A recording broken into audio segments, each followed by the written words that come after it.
wait up. I appreciate the shot, man. Thought I'd never get out of that mailroom. Lose the suit. Sure thing, partner. No problemo. Just going for the look. Frank the Pug had a very small role in the first movie. You don't like it, you can kiss my furry little butt. We rewrote the plot of Men in Black 1 a week before we locked the picture, and basically had Frank the Pug tell the audience what the plot was, because we didn't have one. The galaxy is the best source for subatomic energy in the universe. If the bugs get their slimy claws on it, kiss the Arquillians goodbye. So I thought I owed Frank a return engagement, because without Frank telling the audience what the plot was, we wouldn't be here today talking. I just walked in to find you here with that sad look upon your face. Frank is played by a wonderful dog named Mushu. Mushu was like a one-take genius. He would come in, do his line, or in this case, you know, hit the mark, look up at a mark, perfectly every time.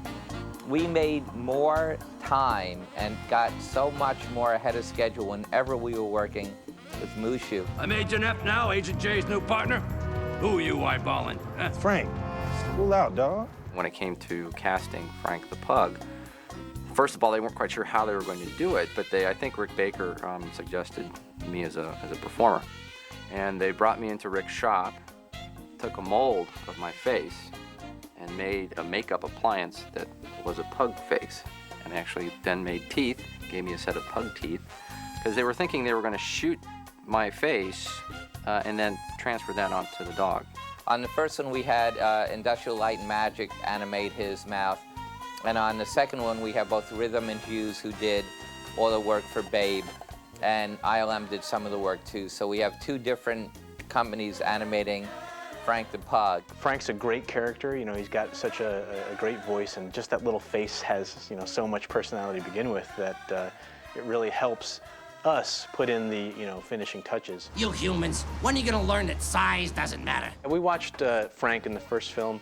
He was a smaller part, and it was a bit more restrained. This time, he was a much bigger presence, and he had to play right next to Will Smith and fill the same frame, and you know, you had to be as interested in him as you did in Will.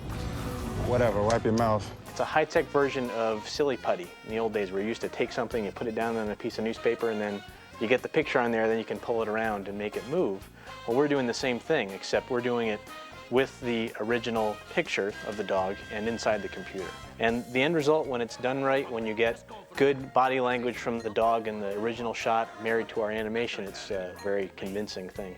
Frank, you were the best arm partner a Romulian could ever have. The prop guys actually had a fake cigar. It kind of just stood still, so we really wanted to, you know, bounce around, and we actually had our animator walk out in the parking lot with a mirror and a cigar in her mouth and like watched how it moved when she talks. And we put in a CG cigar and had it bounce around, and even had puffs of smoke when he was talking and had little drifts, and just really came up to a fun little comical shot. If you're doing a long shot, it's more the gross movements that read, so you tend to animate just a little bit larger, and the mouth moves a little bit faster, so you can make sure you tell that he's talking. I just walked in to find you here with that sad look upon your face. For a close-up shot, that's where you really have to get all the little details. You need the tongue to move exactly right. You need all these little tiny nuances in the lips. You have to avoid being too repetitive. If you keep flapping the jaw, it's exactly what it looks like. Got kids? No. Want them?